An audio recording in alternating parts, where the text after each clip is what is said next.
It's been a while, but E3 2015 has finally brought new information on Kingdom Hearts 3 to light, but so much of this game is still unknown that it's difficult to get a real grasp on what the final game will hold.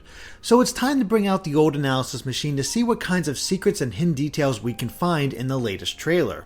The question is, where do we begin? Well, one of the key aspects of Kingdom Hearts that always gets people talking are the new and returning worlds. And we actually see 3 of them in this new trailer. The first, and the one that gets the most screen time, is based off of Hercules. Traditionally, the Hercules worlds in past games placed most of the focus on the Colosseum, with Birth by Sleep showing a little of the city and Kingdom Hearts 2 featuring the underworld.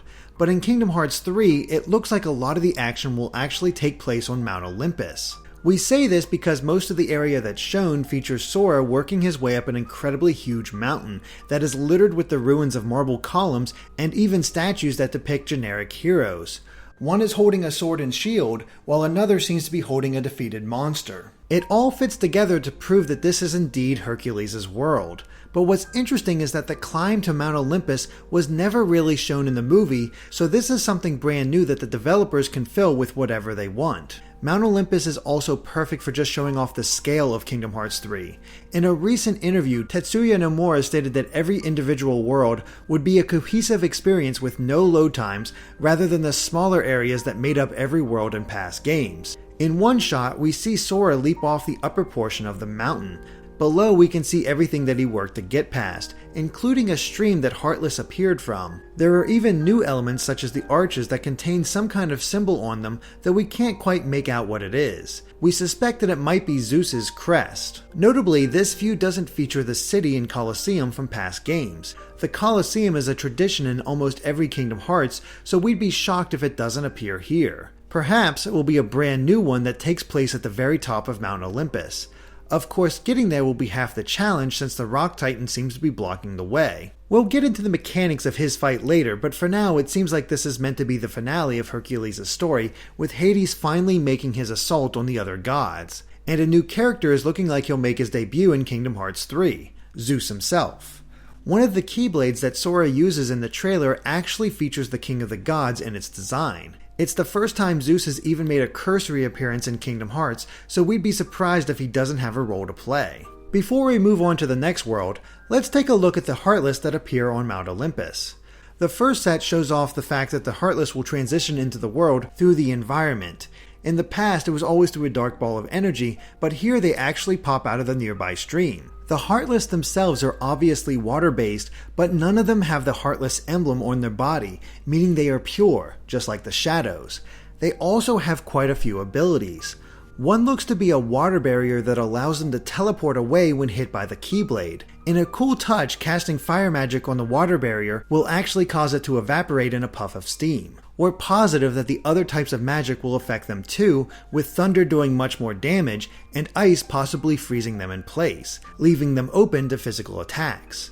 It's interesting that each of the 3 basic elements are effective against this enemy, just in different ways. Perhaps this will be the case with all of the elemental Heartless.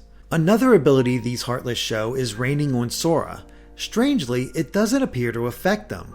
Could it be something that slows down his movement or makes him more vulnerable to another kind of attack? Maybe it will do its own lightning attack after a while since it is riding on top of a cloud as it moves towards Sora. Of course, these Heartless have traditional attacks as well, as we see one send the water surrounding its body straight into Goofy in a wave. There's another new Heartless featured later on as well, and it does indeed have the emblem. It looks like some kind of combination between a bull and a Spartan soldier, likely paying homage to the Minotaur. The Minotaur horde blows horns, signaling that they are forming up. They then lower their heads and push forward their spiked shields in order to barrel through Sora, Donald, and Goofy. Goofy actually takes a hit and is sent flying high into the air. But as we'll see later, there does seem to be a way to stall this charge. Finally, there's one more enemy that appears on Mount Olympus. And at first, we didn't think it was a Heartless. Traditionally, all Heartless share their same yellow eyes, usually depicted as a simple circle. Even the new Heartless shown here have this trait, right down to the fact that the Minotaur's helmets have yellow eyes painted on their helmets. But this Flying Legionnaire enemy does not.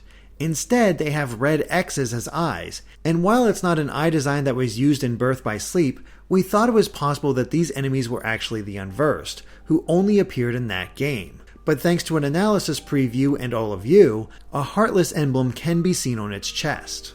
Now this still doesn't discount the possibility of Unversed actually appearing in Kingdom Hearts 3, but this isn't the confirmation we were looking for. Instead, as we'll see later, it's still possible that Vanitas could return and bring all the Unversed back with him. And besides, Vanitas did cameo in Dream Drop Distance.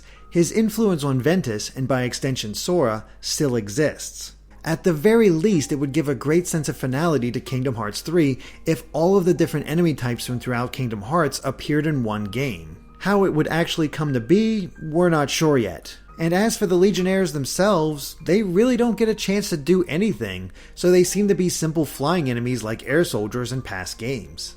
The next world that we get a glimpse of is based on Tangled. We can see Rapunzel's tower in the background looking just like it did in the movie. There's not much else that we can really see from this world though. Even still, this area is quite large and seems to match the movie in scope. It's accurate too, right down to the waterfall that flows behind the tower and the design of the tower itself. This likely means that the rest of the worlds will be much more accurate as well, though creative license will probably still be used in order to best fit the gameplay. We also meet two new Heartless, both of which are designed after the stages of a dandelion, but we never see these Heartless fight. The closest it ever happens is with the larger ones. They can shoot out their seeds in order to spawn more of the smaller Heartless. And it looks like the seeds will regrow on the larger ones after a while, since there's actually a little bit left. Of course, as long as it takes to actually shoot out the seeds, it doesn't seem like they'll get much of a chance. Speaking of the Heartless, and knowing the Kingdom Hearts series, we have a gut feeling that it'll be Mother Gothel's influence that draws them to the world of Tangled. Her desire for youth will create a darkness that they can feed on. The question is, will Rapunzel or Flynn Rider be the available ally character when Sora visits this world? If we had to guess, it'll probably be the latter, though it would be amusing to see either one of them fight using a frying pan. But what has us really curious is whether Mandy Moore will return to voice Rapunzel. After all, she did voice Aerith in the original Kingdom Hearts. We can only hope that if she does, she'll voice Aerith as well. Of course, anything's better than Mina Savari in the role. The final world is one we've seen before, Twilight Town. There's nothing new to note about it, except that it also houses the return of shadows, soldiers, and large bodies. There is one fun little callback with the struggle poster nearby though. However, there is one thing that got our attention. As the enemies phase in, it's possible to see another portal on top of a nearby roof. This Heartless is completely new, and we even get a small look at it, though we can't quite make out what it exactly is. It looks like some kind of jester that's wielding a sword, but we're hardly confident in that description. More importantly, each world, including the returning ones, will have new enemies to fight. And Nomura has even said that there will be more worlds in Kingdom Hearts 3 than in Kingdom Hearts 2. That certainly means that even more new enemies will pop up in the future, especially if the Heartless, Nobodies, Unversed, and maybe even the Nightmares appear in the game as well. But that's just the worlds and enemies. There's still Sora himself to talk about, and there is a lot to cover. Sora is looking like he's been reworked from the ground up with both new and returning moves, so let's see what he can do. One of the first things we see is the command menu, which has undergone a slight redesign since the reveal trailer. Before, it showed that there would be 2 tabs and Keyblade icons would highlight the current command. Those are no longer there, but the mystery option has been filled in, so the listed commands are Attack, Magic, Item, and Summon.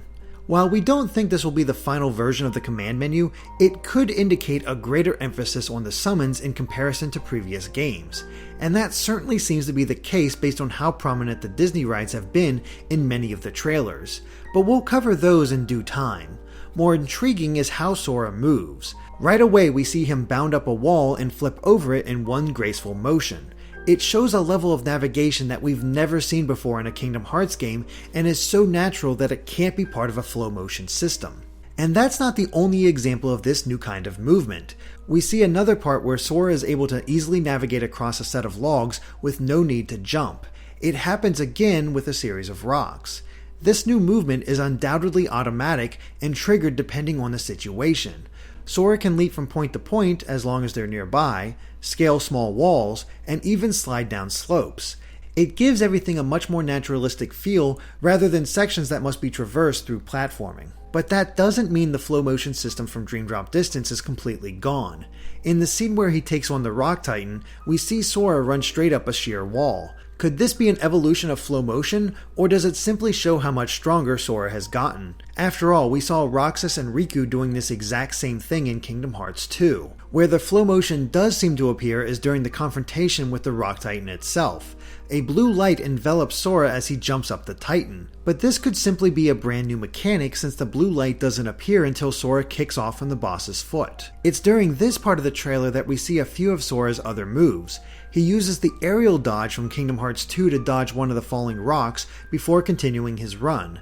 Interestingly, this point also has a small cut in the footage that seemed to have Sora getting hit by one of the rocks. He has full health here, but then the cut happens and his health is dropped. Maybe the animation for him getting hit hasn't been fully worked out, or maybe he falls back to the base of the mountain if he's hit. We're not entirely sure, but there is a new vertical leap that shows off Sora flipping forward. He seems unsteady upon landing the first time he does it, but when he does it again with the Rock Titan, that's when the blue light appears. So it might be that Sora can jump up surfaces in general, but the flow motion activates if it's a larger enemy. The fight with the Titan also shows another of Sora's returning abilities. He performs a guard just as the boss drops his foot. It successfully negates the damage too since he changes his stance as the explosion passes over him. Finally, we can see that the dodge roll will come back as well. While Sora, Donald, and Goofy are fighting the Legionnaire enemies, Donald shoots a fire attack while Sora dodges out of the way in the classic animation. And of course, this naturally means that Donald and Goofy will be helping Sora along the journey as well. Speaking of Donald and Goofy, it looks like the two of them will essentially act the same as they have in past games. What's strange is that we're not entirely sure how active the HUD actually is during this trailer. At one point, Goofy is hit by a water blast from the Heartless. His life bar reacts to this attack, but his health never lowers. As we pointed out before, the health bar does lower on some occasions, but it seems almost random. Even more curious is the fact that the command menu never changes for Sora to select all the different attacks that we see him use. So either the command menu is just there for show, or more of Sora's attacks can be chosen without relying on the menu. But we have a feeling it's the former. Unlike Sora, we only ever see Donald and Goofy with their default weapons, the Mage's Staff and the Knight's Shield. But Goofy does show off some kind of new ability that could be an updated limit attack. When the three are facing off against the Minotaur Heartless, Goofy is knocked into the air by their charge attack before Sora immediately calls him over. He and Donald form up behind Goofy and support him as he pushes toward the Heartless. Interestingly, the first hit pushes the Horde back and forces them off balance. The second strike is much more intense and bowls right through the Minotaurs, launching them into the air. The question is this really a limit attack since most of the focus is on Goofy rather than Sora? It also appears to be heavily context sensitive, so these Minotaurs might actually be a mini-boss that the three face off against. It's difficult to say definitively when the HUD doesn't accurately show what's happening on screen. But there's another mystery when Sora arrives at the new Tangled world. He has a brand new outfit. This one has more of a black and red look to it, which could be a colorful callback to his clothes in Kingdom Hearts 1 and 2. Red for his original outfit, black for his second, and a little bit of yellow which appeared on both. The question is, where did he get these clothes since he was wearing his Kingdom Hearts 2 outfit while in the Hercules world? What's strange is that Sora received the Kingdom Hearts 2 outfit before traveling to any of the Disney worlds. But here, he seems to have actually gone through an entire Disney world before getting his new clothes. So it's something that doesn't happen right away. Does that mean that the drive abilities will still be available at the start of the game? Will he lose those at some point and instead get this new outfit which unlocks even greater power and different drives? Or could it be like the beginning of Dream Drop Distance, where Sora faces off against the Rock Titan right away before we find out about his mission? We honestly don't know, but one thing we do know is that the theme park summons are not linked to these new clothes since he uses them in his Kingdom Hearts 2 outfit. Of course, there's always the possibility that this is just for demonstration purposes. Along with Sora's moves, we get a good look at two new Keyblades that he'll be able to wield. The first doesn't seem to be inspired by any one Disney world. Instead, it's somewhat reminiscent of the Star Seeker, though obviously not the same. He might receive it in the same way that he got the Starseeker though, a gift from Flora, Fauna, and Merryweather in order to show off his new abilities. And that ability is transforming the Keyblade into an entirely different kind of weapon. The first that we see is a set of twin pistols that rapidly fire bits of light. However, it can also transform a second time into a kind of rocket launcher. The giant ball of light that it shoots out can either be shot away from enemies before it splits and targets individual Heartless, or shot into a crowd for more explosive damage. The bigger question is whether all Keyblade transformations have a second form that can be accessed. If that is the case, then we imagine that it would have to be unlocked over time. Still, the possibilities are staggering. Every Keyblade could have its own transformation, making each one viable if it fits your playstyle. It could also be possible that there's now a way to quickly switch between multiple Keyblades. Throughout the trailer, we see Sora going back and forth between this one and another. Now it could be that the player is just going into the menu to switch between the two, but that seems like a lot of effort just to show different Keyblades in the same world. Having a way to quickly cycle between your Keyblades would definitely keep up the fast pace and give players a chance to use the right Keyblade transformation at the right time without bothering with menus. We already mentioned the other Keyblade before, but as we said then, this one is definitely obtained in the world of Hercules. Right as it begins to transform, we get a much better look at it showing its lightning-based design and the bust of Zeus at the end. The transformation itself is completely different from the twin pistols. Instead, it becomes a chariot with the wheels emblazoned with Zeus's crest while being pulled by a Pegasus. However, it's not the Pegasus from the movie, and the transformation is more of a canned sequence that hits every nearby enemy rather than something that the player controls. In fact, the other transformations might be more canned than we initially thought, with it only lasting a short time before the Keyblade returns to normal. The only difference is that the pistols can be aimed. There is one more curiosity about the Keyblade transformations that we'll get to soon though, their relation to magic. But first, let's take a closer look at how magic will work in general. First up is Sora's new fire magic, which returns to its form in the original game and actually homes in on enemies rather than the ring of fire that surrounded Sora in Kingdom Hearts 2. The homing ability seems to have been increased as well since it curves upward toward the escaping Heartless. And in a neat graphical touch, the end of the Keyblade glows a fiery red after casting the magic. As further evidence that the HUD in the trailer is just there for show, the MP bar never decreases when using magic. But as we said in the previous analysis, its design seems to indicate that it will work like it did in Kingdom Hearts 2. But what has us truly intrigued is how the fire magic is seemingly worked into the end of a combo. It could just be a well-timed instance, but we're not so sure. The magic itself seems to be more concentrated than before, almost as if the fire was a finisher to the combo. Could it be possible that magic can be worked into combos for different effects? The other type of magic that we see Sora use is ice, which now creates a vortex around the enemy. Similar to fire, it makes the tip of the Keyblade glow blue after it's been used. And this attack actually kills the Heartless, showing that they'll still release a heart, some money, and what could be MP bubbles, though they have a strange glow to them. There's no sign of the HP orbs, but they'll undoubtedly be there. And we can see the draw ability is back as well, since the items are immediately drawn into Sora. The next time Sora uses ice magic, we see something a little familiar. He continues moving instead of stopping dead in his tracks like every other game. The motion is almost exactly the same as the one he performs when casting magic in his Wisdom Drive form. Could this mean that Sora has picked up some tricks from the Drive forms? What other abilities will he now be able to perform normally? But this isn't the only way that Sora uses ice magic. In this scene, he does something completely new. He actually casts ice magic to create a slide rail with a vortex at the end. As soon as he reaches the vortex, Sora launches into the air and the Keyblade transforms once again. But rather than the twin pistols, they're really twin crossbows. Slowing down the footage, we can see that they're firing ice arrows directly into the Heartless below. So does that mean that a single Keyblade has even more transformations than we originally thought? Maybe more are unlocked by using them in conjunction with different types of magic. And if that's the case, the number of transformations could be incredible. After the attack, Sora performs a mid-air dash into a nearby wall. This activates the blue glow from before, which could be a visual indicator that flow motion is being used. Sora then dashes outward before diving toward the large body's back and launching it into the air. There doesn't seem to be any pause between the action, so this might be further evidence that physical combat and magic can be seamlessly used together. And magic will have more of an effect on enemies than ever before.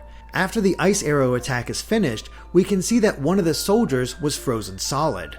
It eventually breaks free, but it could mean that frozen enemies could be outright shattered. At the very least, they'll be held in place for a short time. Taken all together, it looks like magic will be a much more viable option in combat than any previous Kingdom Hearts game before.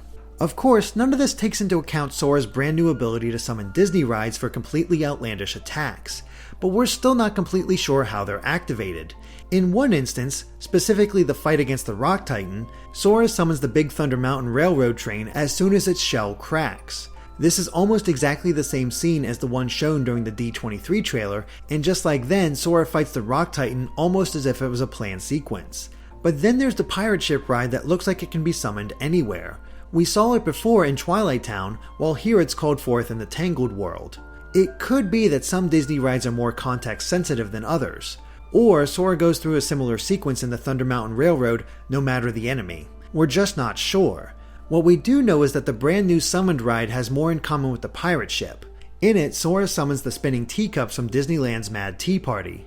In a cool detail, Sora actually spins the wheel inside to make it spin faster and presumably do more damage. The ride itself reflects this by leaping slightly into the air and having the lights that cover it change from blue and purple to red and yellow. The summon ends by bringing Sora, Donald, and Goofy's cups together to create a flurry of sparks that damages all nearby enemies. It certainly seems like an attack that can be summoned anywhere, and even has the same hint of timing for greater damage that the pirate ship had in the D23 trailer. But it does make us wonder. The Big Thunder Mountain Railroad isn't based on a Disney movie, but the pirate ship is likely taken from the Pirates of the Caribbean ride, while the Mad Tea Party is obviously based on Alice in Wonderland. Could these be hints that both worlds will return in Kingdom Hearts 3? While Pirates of the Caribbean doesn't have a strong role to the overarching story, Alice in Wonderland does. Alice herself is a Princess of Heart, and they could easily make a return for the story's finale.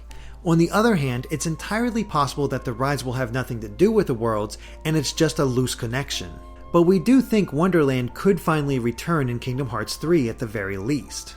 And with that, all we're left with are the new story segments that bookend the trailer featuring a young Xehanort and Ericus playing chess together. Everything about this scene, from its setting, to the dialogue, to the chess game itself, is filled with Kingdom Hearts lore. In order for us to fully analyze it, story spoilers will happen. This is your last warning. So let's get started. The scene takes place in the Land of Departure, where the two were trained as Keyblade wielders by an unknown master. Xehanort brings up the Keyblade War, an ancient war for control over the Keyblade, or Keyblade.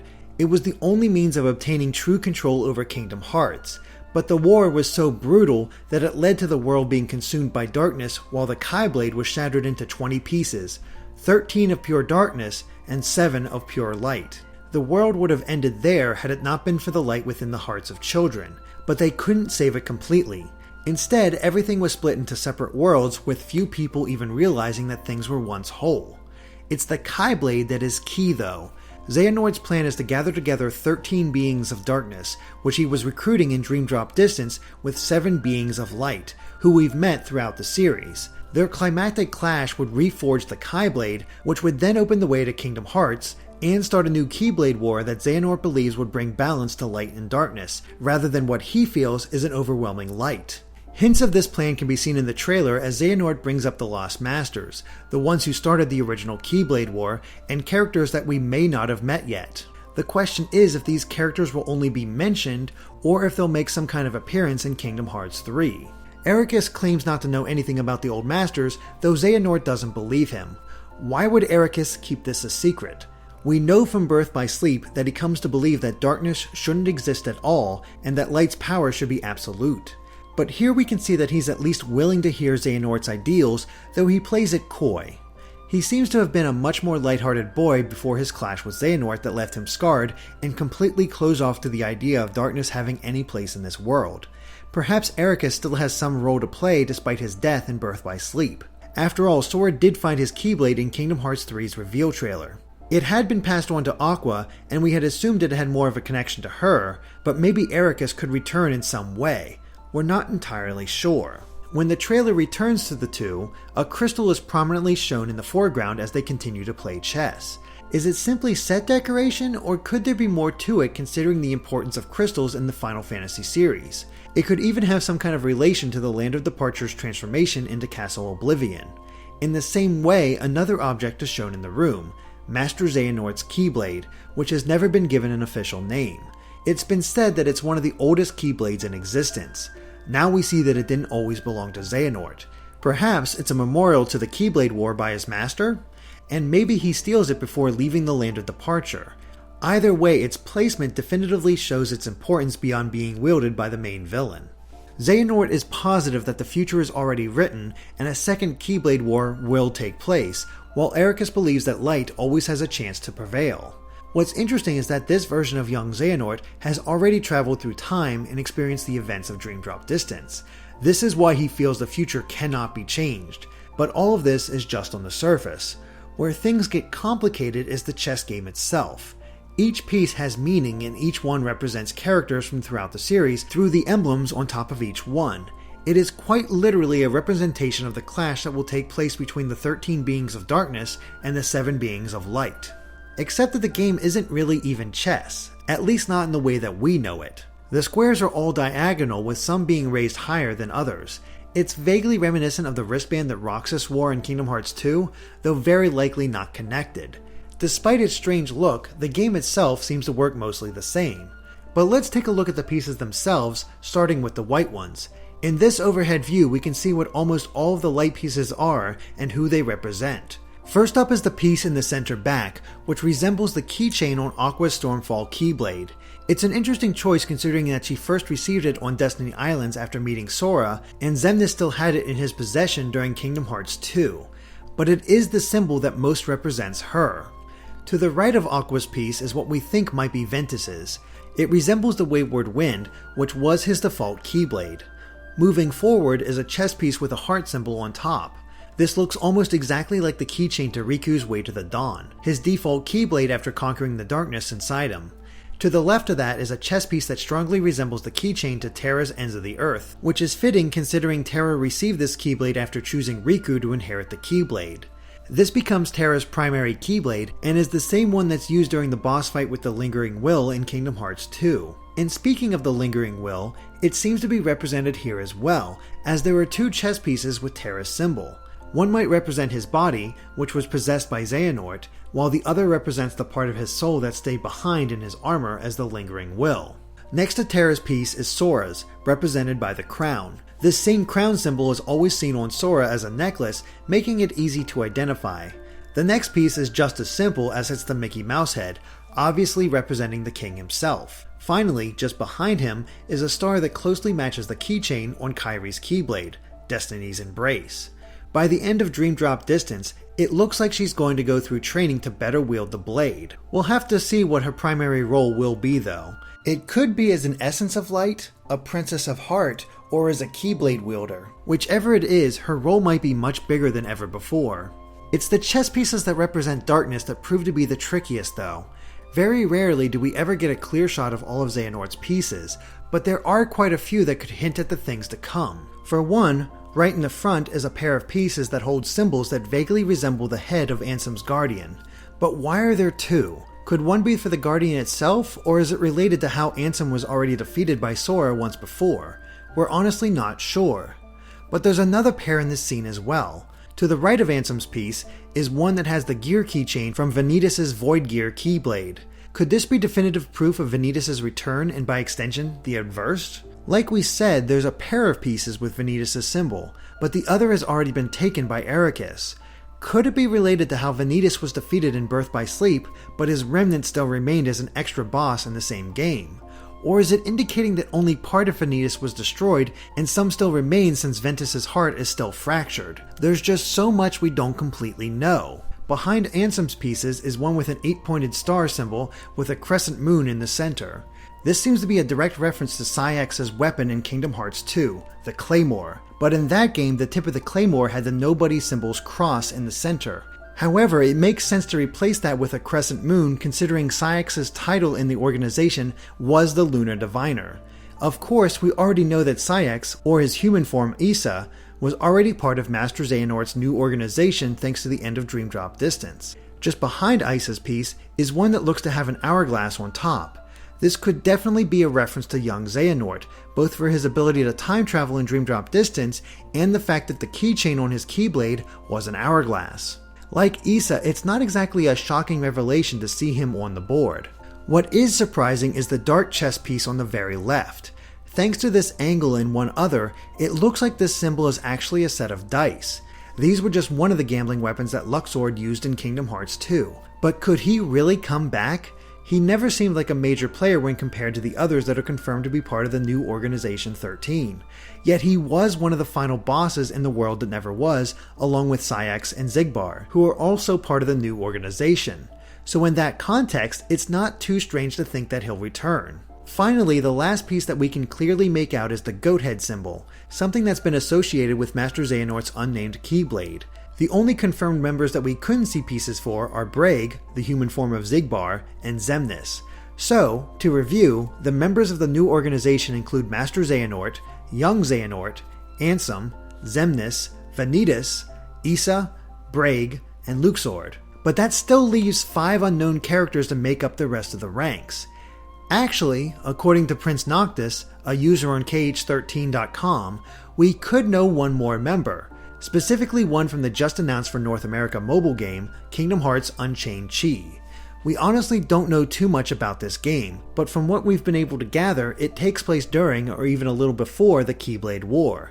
The E3 2015 trailer talks of a Grand Master who bestowed names to 6 other Keyblade Masters and gave 5 of them a Book of Prophecies. These could be the same masters that Xehanort referred to earlier in the trailer. At any rate, these 5 became known as the Foretellers and formed 5 different unions in an attempt to stop the doom that the books speak of.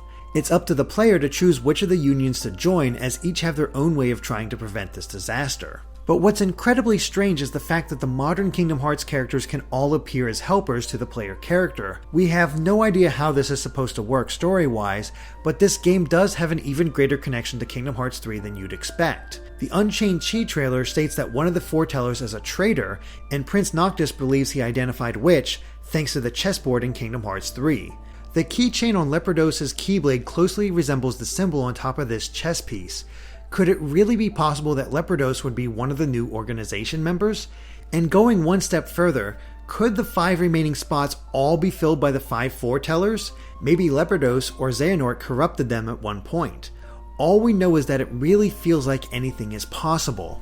That's all of the chess pieces we can clearly see, but it does leave us wondering where Lee, the human form of Axel, fits into all of this. He was able to summon a Keyblade at the end of Dream Drop Distance, which could theoretically hint at more of a role for him. But what would it even be when there's not even a hint of him on the chessboard? Could it really just be a supporting role, or are the developers keeping it a secret for now? Even more interesting is the final shot of the board, where we can see that Master Xehanort's piece is facing off against Sora's. This makes sense as it'll likely be the climactic battle. But surrounding this scene, we can also see that Luxord and Vanitas' pieces are also directed towards Sora. Is this a hint that he'll have to be the one to confront them too? Meanwhile, Riku's chess piece has moved to the other side of the board and is now directly across from Lepardos's. In the same vein as Sora and Master Xehanort, could Riku's mission in Kingdom Hearts 3 be a confrontation with the Foretellers, or at least Lepardos? It's really all up in the air right now. The biggest question is, how long do fans have to wait in order to finally play Kingdom Hearts 3? Well, we may have an answer for that. In one scene, a calendar can be spotted directly behind Ericus. We can see that it has 31 days, and the first day of the month begins on Thursday. And that is indeed a Thursday, since Japan follows the same calendar organization as America, with the week going from Sunday to Saturday. Tetsuya Nomura is not one to just randomly place objects in a scene. The chessboard is more than proof of that. Since specific months are not really that important in Kingdom Hearts itself, could this be a clue to the game's release date? We looked through the calendars of the coming years and discovered that a month will look exactly like this 3 times over the course of the next 3 years. The first is in October of 2015, which is way too soon to expect any kind of release from Kingdom Hearts 3. But the next is December of 2016, which is much more plausible, especially since that's 11 years after the Japanese release of Kingdom Hearts 2. The final time it matches up is in March of 2018. We'd like to think that Square Enix wouldn't make fans wait that long for the game, especially after announcing it 2 years ago, making for a 5-year development cycle, but you never know. After all, the original Kingdom Hearts came out in Japan in March of 2002. But we hope the wait isn't that long. Kingdom Hearts 3 is looking too good, and fans have been waiting a long time to see the conclusion to the Xehanort arc. Whether it's a satisfying ending or not, we'll have to see, but at least the gameplay seems to have some incredible potential. But whatever it ends up being, we'll be following it every step of the way. Of course, let us know if we missed anything in the comments. If you liked this video, be sure to like us on Facebook or follow us on Twitter at GameXplain to keep up with everything we do. Thanks for watching, and make sure to stay tuned to GameXplain for more on Kingdom Hearts and other things gaming.